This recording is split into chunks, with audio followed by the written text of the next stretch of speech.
Welcome to another In Wheel Time podcast, a 30-minute mini version of the In Wheel Time car show that airs live every Saturday morning, 8 to 11 a.m. Central. Anywhere.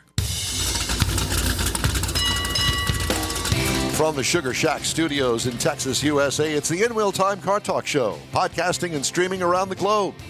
Just ahead, RoShelle Salinas, Houston Automotive Show, joins us to talk about the changes happening at this year's event.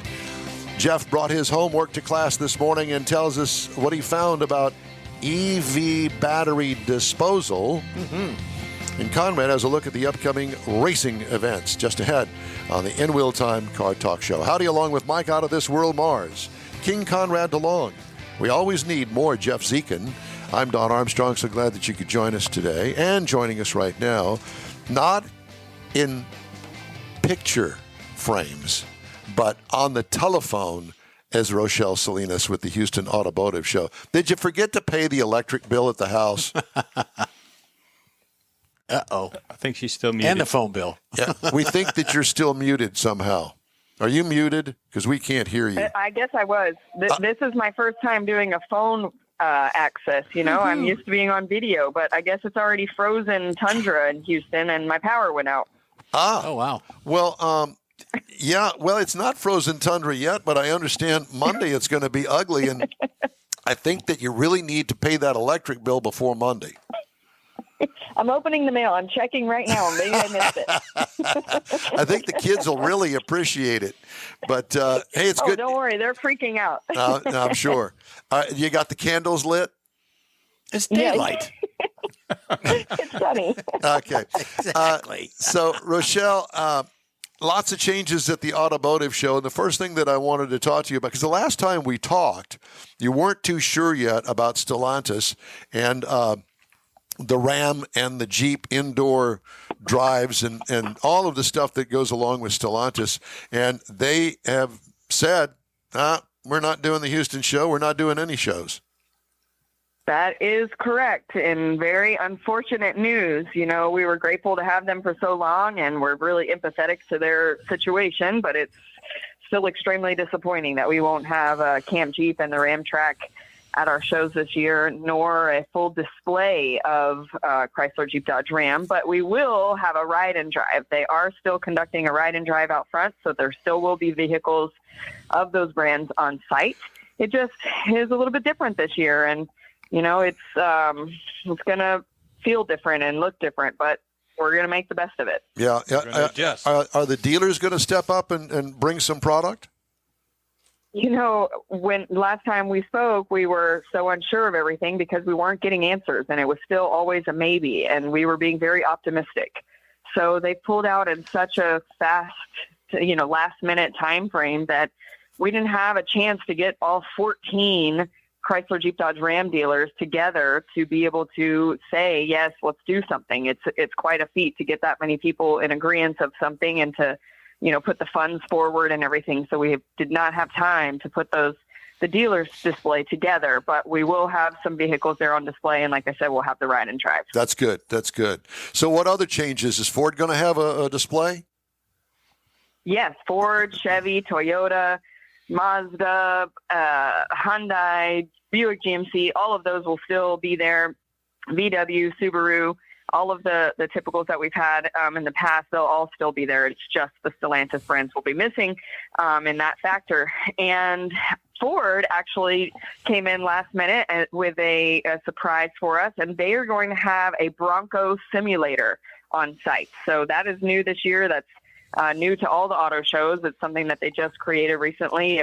They had that Raptor simulator a few years ago, and so they've transformed that into a Bronco simulator. So I'm excited that we'll have that attraction. That's cool. This year too. Yeah, very, very nice. I read something pretty ugly, and not about the Houston show, but about the just concluded Consumer Electronics Show in Vegas? In Las Vegas, and they were this article was really slamming Detroit because the Detroit 3 really didn't have much to do with the Consumer Electronics Show. And of course, they keep blaming it on the UAW, but I think that this was kind of in the plans before the UAW strike.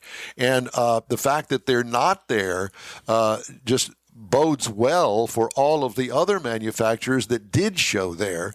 And is this going to mean that, that the Detroit 3 are going to suffer with sales because they weren't there? Because let's face it, the Consumer Electronics Show, that thing is huge. 130,000 visitors to that show. Yeah, you would just think that that'd be the normal way to and, go.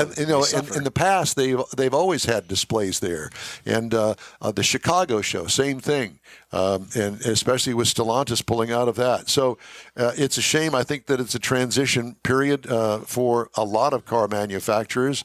And I think that, especially Houston, and based on what I have seen at the Houston Auto Show and now the Automotive Show, that I have seen at that show, that people love to come to that show.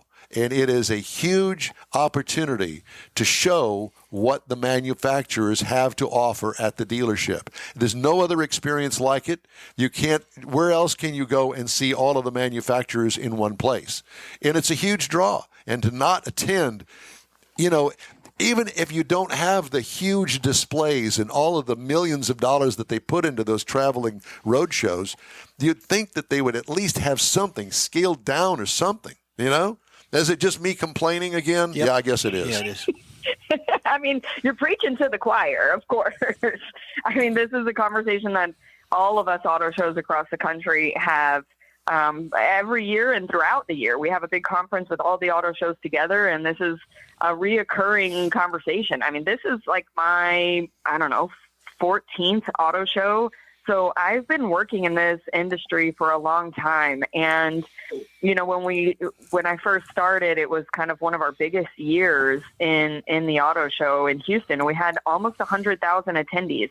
That's not something you get at a concert when you put on just park your vehicle on the side of the hill while the concert's going on. You're not getting attraction like we do at the auto show, where people are actually sitting in, touching, experiencing, learning about, comparing, and driving your vehicle on site. That's not happening at these other experiential things that these marketing executives are investing in at the manufacturers.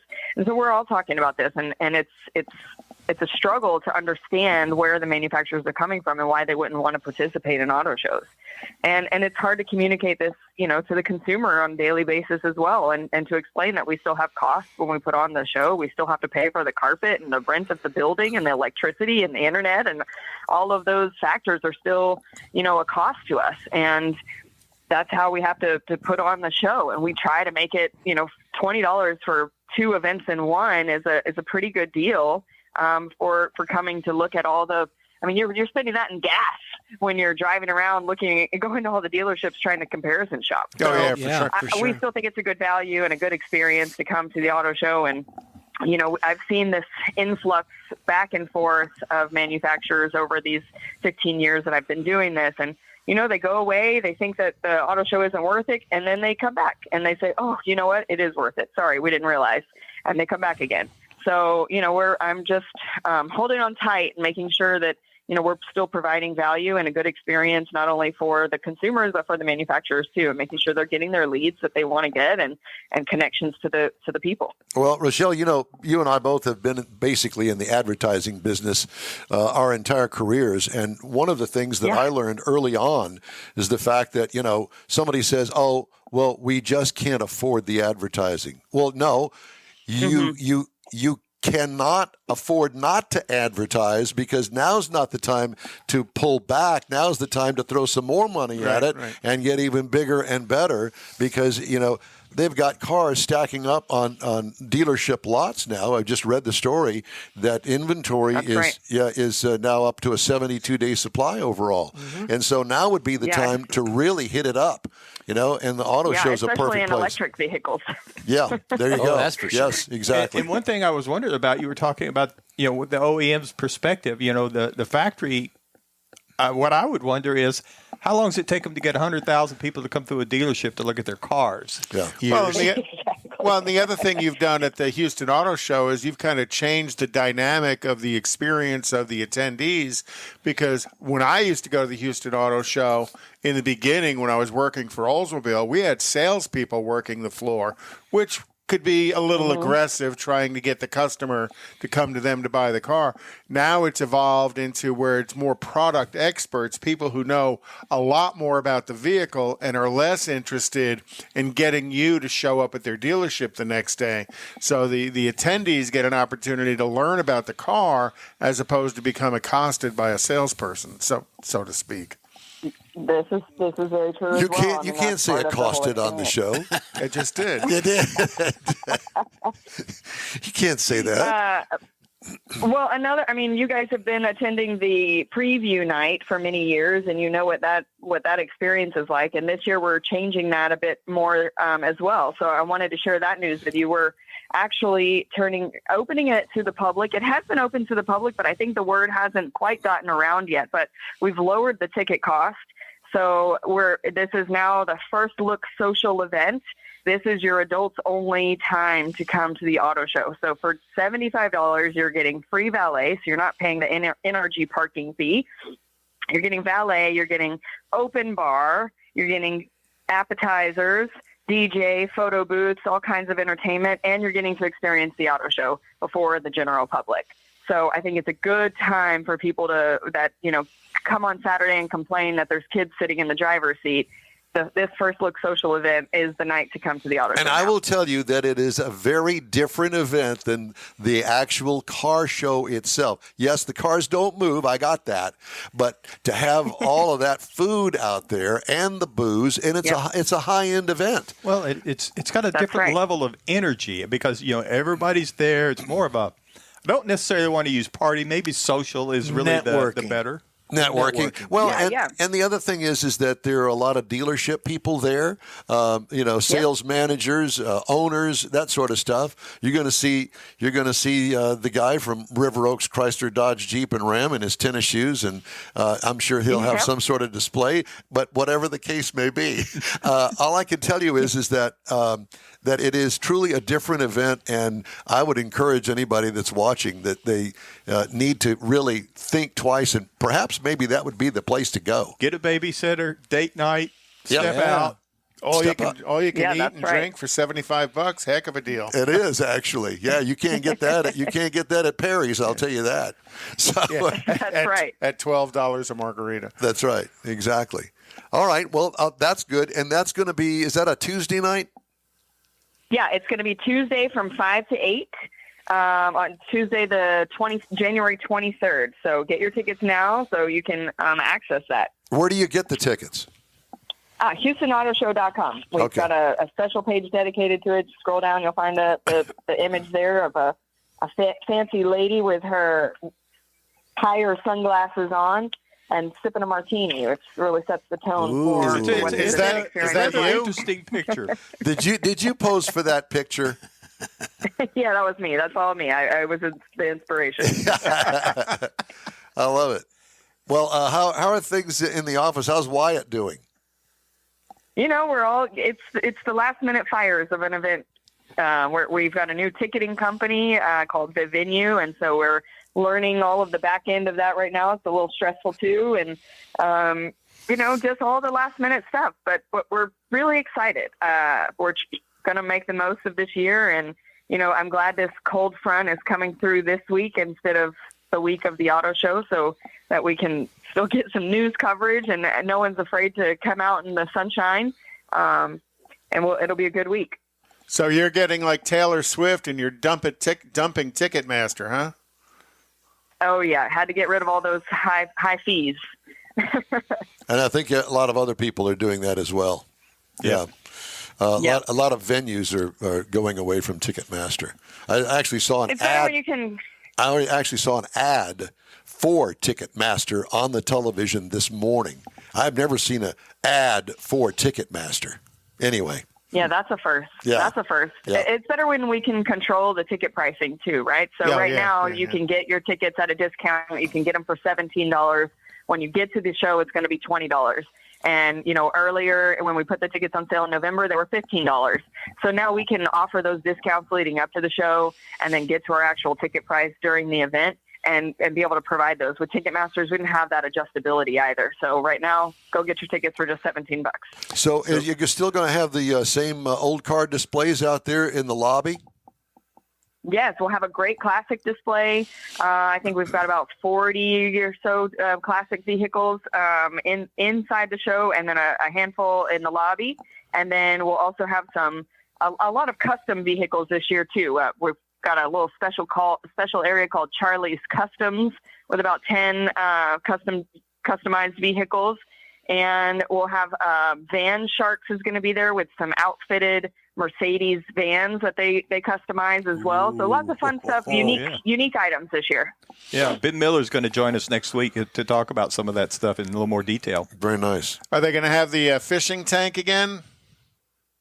Yes, the boat show will have the bass tub where the professional fisherman is showing you how to cast and unwind your line in the pond, and so that'll be a lot of fun. And then we've got some really great stuff coming on the boat show side too. Some of the most expensive boats out there. There's one that's coming that's nearly $1 million. Pontoons, bass boats, speed boats, all the fun stuff will be there too on the boat show side of things as well. I look forward to the submarine display. Oh, yeah. Submarine display. Yeah. And we'll keep track of Don so he doesn't cannonball into the fish tank. Like the guy. Never mind. Yeah, never mind. Don't even go there. Yeah. Well, we certainly do look forward to it. And so it's going to be HoustonAutoShow.com. Yes, HoustonAutoShow.com. You can get your tickets and everything that you need there. Check out that First Look social event. Lots of fun to be had. It's going to be Thursday, Friday, Saturday, and Sunday? Wednesday through Sunday, yes. Wednesday January through 24th through the 28th. Well, yeah. Tuesday if they want to go to still preview. Got the ride that's outside. Yes, we've still got ride and drives outside, ride and drives inside this year too. So that Camp Cheap space, we moved in the ride and drive lounge like we used to have it before. So Ford will be inside, and Evolve Houston. Evolve has got a good lineup of EVs. We've got an ID4, the Lightning, a Polestar, a couple other vehicles in that lane that we'll be doing EV test drive. So if you haven't driven an EV, this is your chance to really feel how they just take off too. So lots of changes, lots of new stuff going on this year. Perfect. Yeah, it should be a fun year to come. A reason to go. Well, RoShelle, it's great to talk to you as always, and we look forward to seeing you on that chaotic Saturday morning when we roll in there going, where do you want us to set up? We'll find a great space for you guys to be live there. I know that you will. Thank you. Good, best of luck to you. Let us know if we can help in any way. The same. Thanks so much, guys. Take care. Thank you. You too. Very cool. Well, you talk about a busy The bass tub. No kidding. The bass tub. I love that. Oh, yeah. Can't help it. Yeah. I guess she's going to be moving in there in the next week or 10 days whenever they move their offices sure over they there are, to run yeah. this thing. Yeah. Well, I think they have to start on the weekend before because that only leaves them. It's going to take 2 them days, a while to fill 3 the days. bathtub. The bathtub. There's that. Yeah. This is going to be fun. Can you imagine? There's going to be a lot of new stuff. I'm kind of excited about seeing all the new stuff. Me too. All right. Time now for the race card. Conrad always has the race card for us.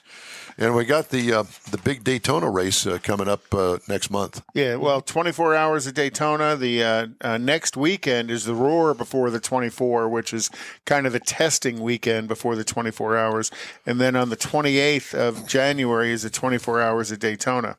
On March 10th is the Gator Nationals. They're going to kick off NHRA with the Gator Nationals. And it was interesting. I hadn't heard anything about what Antron was talking about the Invitational the weekend before. So I guess that's March 3rd. He just broke that news. It was breaking news. Yeah. We need one of those little That's 2 weeks before. noise things. That was 2 weeks before. And then on the 24th of March is going to be the Winter Nationals. So they're going to go start in Florida and then drive all the way to California to race again. Going to be a hectic time for all those teams. NASCAR, the Busch Clash is on February 4th. Yeah. Got that going. And Agreed. then the Daytona Twin Qualifiers for the Daytona 500 on the 11th, the Daytona 500 on the 18th, and then Atlanta on the 25th, Las Vegas on March 3rd, Phoenix on March 10th, Bristol on March 17th, and then back to Coda on March 24th. Hopefully it won't rain out like it did a couple of years ago. Antron was talking about trying to get some of the NASCAR drivers over at NHRA try drag racing. When they get to the end of the track and they can't turn left, what are they going to do? That's a good question, Mike. I'll be sure and ask that question. But, some of them are already doing that. You've got one of the Bush boys was doing drag racing with Tony. He tried to get a qualifying license. So he could turn right instead of left at the end of the track. Whatever. And then Formula One starts March 3rd at Bahrain, March 10th at Saudi Arabia, and then March 24th in Australia. Okay. Thank you, sir. And time now for Jeff's feature story this week, EV battery disposal. And we don't even think about that. Yeah, well, but what happens with the battery when it goes dead? This all started, I was looking up some information on EV junkyards, but there really aren't any to really discuss. So what happens to the battery pack even though they're used up? Well, you're not supposed to throw certain kind of batteries in the trash, Mike, specifically the couple 100 pounds that you're going to find with an EV. Instead of trashing the batteries, the auto recyclers, which are formerly known as junkyards, they seem to specialize in certain firms dismantling the packs that break them down into different materials. Now, the materials are wires, circuitry, plastics, and the actual cells themselves. The cells and circuits are crushed to separate and purify the various metals in them, including nickel and lithium. And who doesn't like lithium, Mike? Dealerships also dispose of the used hybrid packs responsibly, relying on the same collection process, the junkyards, to dispose of what they have so far as batteries and dismantling procedures. The packs are shipped to a facility specializing in battery disassembly and are recycling the components. Certain parts, Mike, are easy. The steel, the copper, the aluminum. Their scrap metals usually go into the nationwide recycling system. With the plastics to be recycled, it's a little bit different avenue, a little bit harder to do the recycling of plastics. It's the cells themselves that hold the allure. The most expensive part of the battery is the prize of the lithium, the cobalt, the magnesium, the nickel, and to a lesser extent, the aluminum. The cells are ground up, the resulting material is purified in various ways, and the end process is a pure supply of desired metals. Now, an EV battery pack is assumed to be at the end of its life when it has no more than 70 to 75% of its original capacity. Hitting this mark may take 10 years or more. Even with a quarter or more of the peak capacity gone, aging battery packs still offer plenty of energy, 20 to 90 kilowatt hours or up to 3 days worth of electricity for the average American home. So even if it's dead in the car, it could still produce electricity. The challenge to reuse is particularly difficult because the new cells are dramatically cheaper now, to the point that no longer clear is a model of buying, transporting, repurposing, or reselling used cells from older batteries. Here's the kicker. Demands for batteries will soar in the 2020s and the 2030s as the world's largest car markets, China, North America, Europe, continue to transition to EVs. New mining techniques, there's nothing going on. I mean, they're not going to start a new mine just for the batteries. But meanwhile, EV battery metals have come from China when they were first mined. Once a U.S. recycler separates the cells back into their component metals, the new lithium or nickel is now considered to be made in the USA. So you can take a Chinese battery, recycle it, and once you take all those metals and repurpose it, it's now considered made in the USA. So there you go. So they're using all these precious metals to build the batteries, right? The lithium, all that stuff. But they steal the catalytic converters to get the precious metals out of it. Is anybody stealing the batteries to get the precious metals out? I think there's more of a challenge with that because you got to take the car apart. Well, and you may get juiced in the process. Exactly. You just think you get under there with a sawzall and just kind of do that. Get the sawzall. Yeah, get the sawzall after the battery. Fried Mars. Exactly. I want to share this with you. I wish I could share it with you, but I can't right now because I don't have the technology to transfer this picture to what you've got there. Some of the pictures on your phone are really we don't want. I don't know. We want to do all that. So this is cousin Steve in Stoughton, Wisconsin. This morning, you just sent me that picture. Oh wow! Pass that down. Cousin Steve. Cousin Steve's in snow that's as deep as his mailbox. Well, I mean, look at the snow on the bird bath, and that tells you how much snow that they got last night. Look at that. It's over a foot. Golly. And that's why I live in South Texas. That's it. Well, but you live in Nederland. That's right. Yeah. Do we call that South Texas? Southeast Texas. I see. No, okay. that's It's on the right-hand side of Texas. West Louisiana. On the right side. West Louisiana. You get over there close to the Blue Swamp. Yeah, I'm sorry, Mars. We're not trying to make. Yes, we are trying to make fun. It's only a Blue Swamp because the Total keeps dumping all that stuff in there. It's the glow at night that really sets it off. And it truly does glow. I've come over that Sunshine or Rainbow Bridge or whatever that thing is, and the whole town. Oh, well, now there's glows. a toxic dump out there. It's a the Groves. Yeah, it's a waste site. No, it's on the Bridge City side. By the way, Jack Nerad is listening to this. I hope not. And yes, he is. He's listening to this right now, and I'm sure he's got a big smile on his face going, no, he doesn't. Where in the hell does he live? Yeah, there's that. So, at any rate, Jack Nerad's coming up here in a couple of minutes, so we invite you to stay tuned for that. And we're going to talk about NAC Toy, the North American Car and Truck of the Year Awards. Jack is our secret agent for NAC Toy, but he never gives us any secrets. Yeah, he doesn't give up any secrets. Yeah, there's that. Hey, I want to remind you that the In-Wheel Time Car Talk Show is available 24/7 through the iHeartRadio app. Just look for In-Wheel Time Car Talk. We also video stream our 3-hour weekly show on Facebook, YouTube, and InWheelTime.com. And podcasts are at your favorite podcast provider. The In-Wheel Time Car Talk Show continues right after these fast messages. Rev your engines and set sail for the ultimate surf and turf. The Houston Automotive Show, January 24th through the 28th at NRG Center. One ticket gets you into both the auto show and the boat show. See your favorite car and boat brands under one roof. Learn about the latest electric vehicles and test drive one with Evolve Houston. Board your dream boat and check out the bass fishing demos. It's the Houston Automotive Show, January 24th through the 28th. Buy early and save at automotiveshow.com. You own a car you love. Well, why not let Gulf Coast Auto Shield protect it? Houstonian John Gray invites you to his state-of-the-art facility to introduce you to his specialist team of auto enthusiasts. We promise you'll be impressed. Whether you're looking to massage your original paint to a like-new appearance, apply a ceramic coating, install a paint protection film, nano-ceramic window tint, or new windshield protection called ExoShield, Gulf Coast Auto Shield is where Houston's car people go. Curbed your wheels? Instead of buying new, why not have them repaired? How about a professionally installed radar detector? Gulf Coast Auto Shield does that too. Get a peek inside the shop and look at the services offered by getting online and heading to gcautoshield.com. Better yet, stop by their facility at 11275 South Sam Houston Tollway, just south of the Southwest Freeway, and get a personal tour. Gulf Coast Auto Shield is your place to go for all things exterior. Call them today, 832-930-5655 or gcautoshield.com. The original group of Lupi Tortilla restaurants will have you telling your family and friends just what the original recipes mean when it comes to the best fajitas in Southeast Texas.